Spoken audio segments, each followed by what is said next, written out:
karakteristik dan movement pada inspirasi alam yang nantinya akan kita tuangkan dalam media ekspresi titik, garis, dan juga bidang. Sebelumnya kita harus tahu terlebih dahulu proses yang akan kita lakukan. Yang pertama biasanya ada suatu permasalahan terlebih dahulu.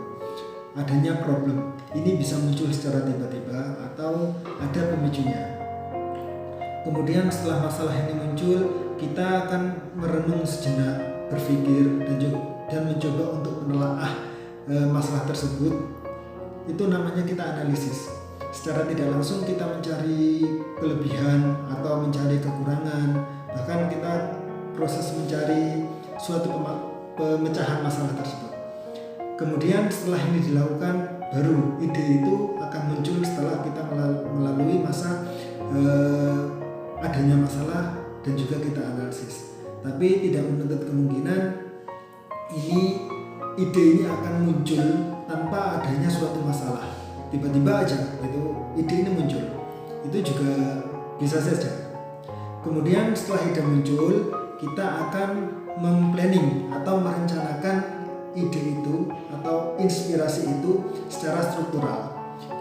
Bisa kita gambar atau bisa kita tulis dan lain sebagainya.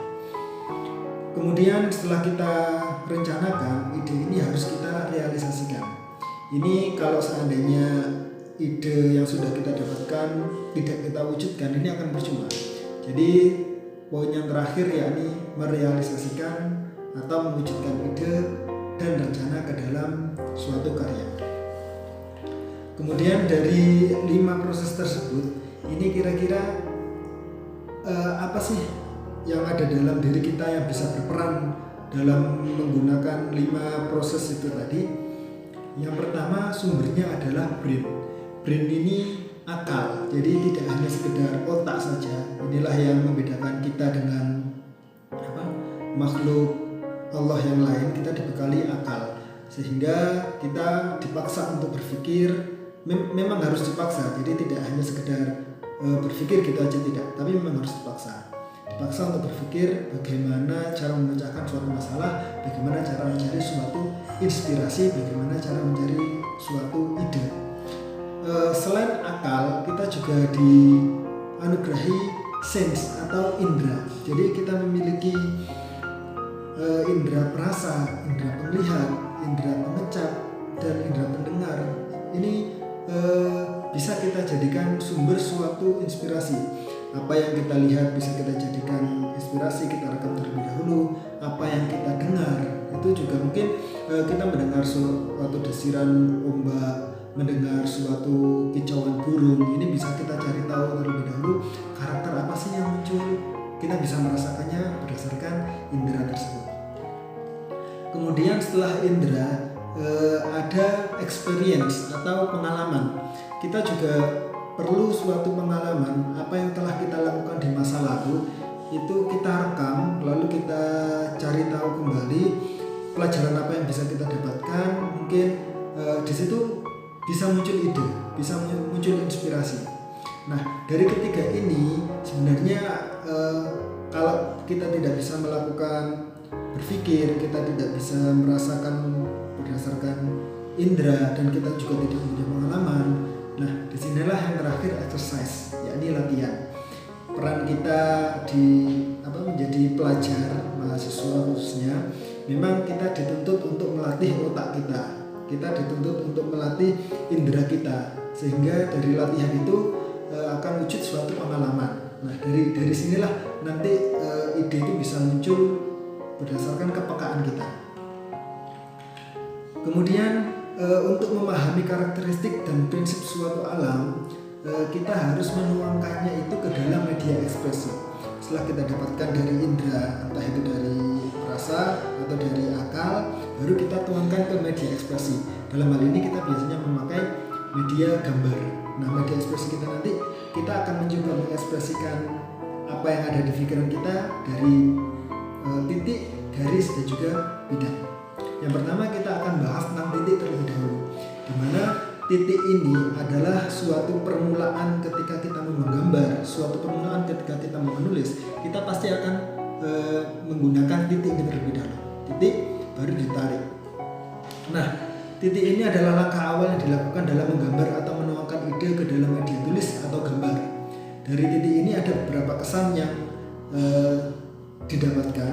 Yang pertama, tekstur. Tekstur ini memberikan kesan kasar atau halus dan juga dalam atau dangkal, tergantung berapa banyak titik yang akan dimunculkan, berapa padat titik yang akan digambarkan. Kemudian yang kedua ada aksen. Aksen ini memberikan ketertarikan mata dalam memandang suatu gambar. Jadi dengan adanya titik, orang itu bisa melihat point of interest-nya di mana. Bisa jadi seperti itu. Kemudian yang ketiga, titik juga menghasilkan suatu kedetailan, memberikan kesan detail pada gambar. Yang keempat, titik juga bisa memberikan kesan gelap terang pada gambar atau gradasi. Ini ada beberapa contoh dari penggunaan titik pada tekstur. Jadi ketika titik itu dirapatkan berdasarkan gradasi, lalu pensilnya mungkin lebih lancip, lebih rapat, lebih lembut, ini memberikan kesan tekstur gambar yang lembut. Begitu juga dengan gambarnya di sampingnya, gambar tersebut punya titik yang lebih besar dan juga merata, tidak ada gradasi itu. Maka kesan yang timbul adalah kasar. Yang kedua ada detail dan aksen. Jadi penggunaan titik ini bisa memberikan tingkat detail lebih sempurna sehingga dapat menarik perhatian mata untuk melihat gambar lebih lama dari biasanya. Jadi ini akan berbeda ketika kalian menggunakan warna yang gelap itu menggunakan titik dengan warna yang solid hitam pekat, ini akan berbeda. Tingkat kedetailannya akan berbeda. Maka antara penggunaan warna solid sama warna pakai titik tadi lebih detail yang titik. Kemudian yang ketiga ini gradasi. Titik dapat memunculkan gradasi gelap terang tergantung berapa banyak titik yang dimunculkan. Semakin banyak titik maka akan semakin gelap, semakin rapat titik semakin gelap. Begitu juga sebaliknya, ketika inginnya semakin terang maka titik ini semakin renggang. Kemudian yang kedua ada garis. Setelah kita menggambar titik, ketika kita tarik maka akan menjadi garis. Garis terjadi dengan menekan objek runcing di ujungnya dan mengarahkan atau menggesekkan ke arah yang lain. Bisa jadi vertikal, horizontal, atau kemanapun. Jadi terjadinya garis karena kekuatan gerak dalam suatu arah. Garis hanya memiliki panjang dan dimensi saja. Jadi kalau seandainya membentuk suatu ruang, ini sudah bukan lagi garis, tapi pengertiannya di bidang. Kemudian garis yang berkualitas adalah garis yang dibuat secara spontan, tegak dan tidak ragu. Biasanya ada beberapa orang itu ketika menggambar tariknya beberapa kali. Nah ini memang garis, tapi bukan garis yang tegas. Kalau garis yang tegas satu kali deretan saja. Nah garis juga memberikan beberapa kesan. Yang pertama direction atau garis ini sebagai arah. Lalu yang kedua sebagai konektor atau penghubung. Dengan adanya garis bisa menghubungkan dari unsur A ke unsur B, elemen satu ke elemen lainnya. Yang ketiga, garis juga bisa sebagai separator atau pemisah dari elemen satu ke elemen lainnya. Kemudian yang keempat, impression. Garis ini sebagai kesan dari suatu penglihatan. Kesannya sempit, lebar, panjang, tinggi, pendek, rendah itu bisa diciptakan dari garis. Ini ada contoh garis digunakan sebagai pemisah sekaligus penghubung. Dari gambar sebelah kiri, garis ini difungsikan sebagai arah juga bisa, difungsikan sebagai penghubung juga bisa, karena ini menghubungkan dari dinding satu ke dinding sebelahnya. Kemudian untuk gambar yang sebelah kanan juga garis ini difungsikan sebagai pemisah. Garis kuning itu sebagai pemisah. Jadi dari tempat orang menunggu kereta sama yang di kereta ini dipisahkan oleh garis warna kuning. Berikutnya ada beberapa jenis garis. Yang pertama garis tegak, garis lurus. Jadi horizontal straight line, ini horizontal memberikan kesan yang kalem dan juga pasif. Ketika garisnya vertikal, ini memberikan kesan kuat, berwibawa, terus seimbang dan juga memiliki tingkat ketinggian. Tapi ketika garisnya diagonal atau miring, ini memberikan kesan dinamis, terus tidak stabil dan sebagainya. Kemudian secara umum garis lurus ini memberikan kesan kaku atau kuat, lalu tenang, rapi, stabil, keras. Jadi penerapannya lebih banyak unsur garis lurus dalam desain, maka kesan karya yang timbul adalah seperti sifat garis lurus tersebut. Nah, ini beberapa contoh penggunaan garis. Garis ini seharusnya tidak nyambung jadi satu sehingga membentuk suatu ruang, tapi garis ini berdiri sendiri. Garis harus berdiri sendiri. Ini beberapa contoh garis vertikal, diagonal, lalu horizontal. Kemudian yang kedua ada curved line atau garis lengkung. Ini lebih fleksibel, lalu lembut, feminim. Ada beberapa jenis garis lagi, yakni garis patah-patah atau garis putus. Ini garis yang dipatahkan kesan kayak sebuah sinar atau hujan atau sebuah gerakan. Lalu ada garis zigzag, garis lurus yang disusun segitiga atau bergigi dan lincah, kesannya seperti kilat, retak dan lain sebagainya. Kemudian garis ikal, garis lengkung yang diteruskan, kesannya lebih rumit dan berbelit, biasanya mungkin kayak akar pohon atau ranting dan sebagainya. Kesan lain yang timbul oleh garis ini biasanya ada tebal tipis, lalu penempatannya di antara garis-garis yang lain. Nah, ini beberapa contoh dari penggunaan garis lengkung. Biasanya kalau kesannya ingin lembut, kesannya ingin slow, lalu ada suatu irama, ini bisa kita gunakan garis lengkung kayak ombak, lalu angin dan sebagainya, itu bisa kita gunakan garis lengkung. Tergantung nanti tingkat kedinamisannya seperti apa, itu biasanya apa yang kita rasakan dengan indera kita. Ketika kita merasakan angin ini sangat lembut, berarti garis yang akan muncul adalah lengkungan yang sangat lembut.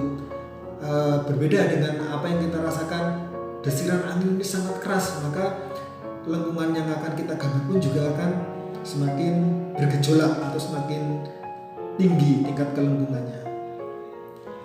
Kemudian ada jenis garis lain, yakni garis gelombang.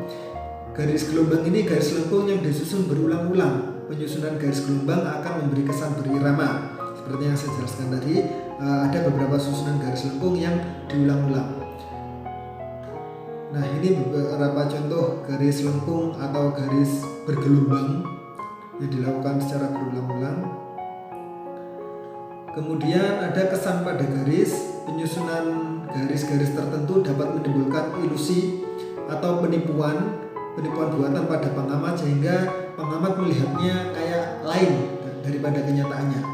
Ada contoh A sama B, ketika dikasih suatu elemen garis yang lain, ini akan timbulnya kesannya akan berbeda.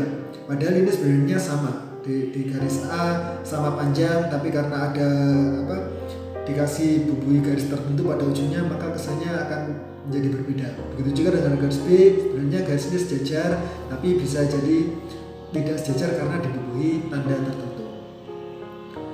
Kemudian ada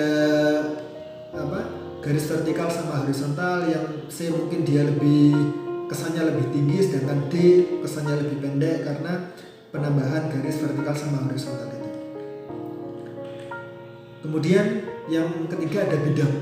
Selain titik, garis, lalu di sini bidang. Bidang terjadi dari pertemuan atau perpotongan beberapa garis, atau bila sebuah garis dilanjutkan sedemikian rupa sehingga kembali menjadi pada titik tolaknya, maka terwujud bidang. Kalau sudah ada ruangnya, jadi susunan dari beberapa garis membentuk suatu ruang, ini diartikan sebagai bidang. Bidang memberikan kesan space atau ruang. Bidang harus memiliki ruang pertemuan dari garis. Yang kedua, dinamis. Apabila bidang itu terbentuk dari garis lengkung atau lingkaran atau bahkan miring. Lalu bidang juga bisa berarti statis, memiliki sifat statis jika bidang tersebut memiliki sisi yang tegak lurus baik vertikal maupun horizontal. Kemudian impression atau kesan, bidang juga memiliki kesan tergantung pada luasan ruang yang ia ciptakan. Nah, ada dua jenis bidang. Yang pertama bidang beraturan. Bidang beraturan ini bidang yang terdiri dari bentuk-bentuk geometris seperti pada umumnya. Ada segitiga, segi empat, lingkaran, dan lain sebagainya. Itu bidang beraturan. Yang kedua ada bidang tidak beraturan, yakni bidang yang bentuknya tidak beraturan menyerupai bentuk-bentuk di alam. Ini tidak lebih dinamis, tidak membentuk sisi kotak, tidak membentuk sisi segitiga dan lain sebagainya. Ini lebih dinamis.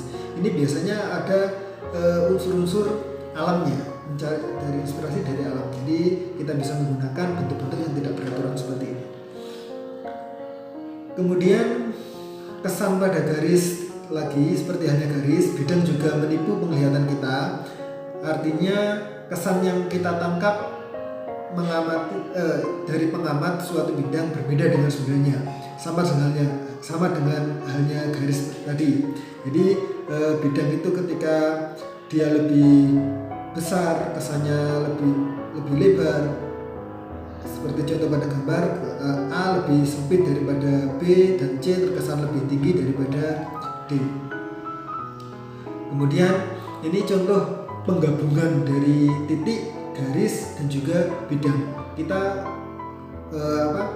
tuangkan ekspresinya ke dalam suatu gambar. Ketika kita menggunakan titik ini tuh dari unsur apa, ketika kita menggunakan garis dari unsur apa yang cocok, ketika kita menggunakan bidang unsur apa yang cocok.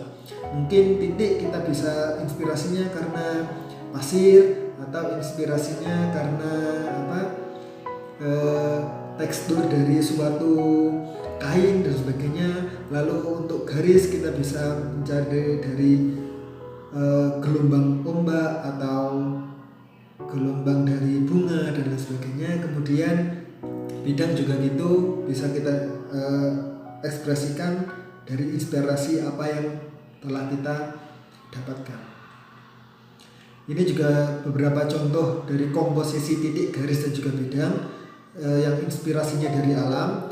Untuk gambar ini titik bisa digunakan sebagai gradasi, garis sebagai arah, atau garis sebagai penyatu antara elemen satu ke elemen lain atau bahkan pemisah. Lalu begitu juga dengan bidang difungsikan sebagai besar kecil atau sempit luas.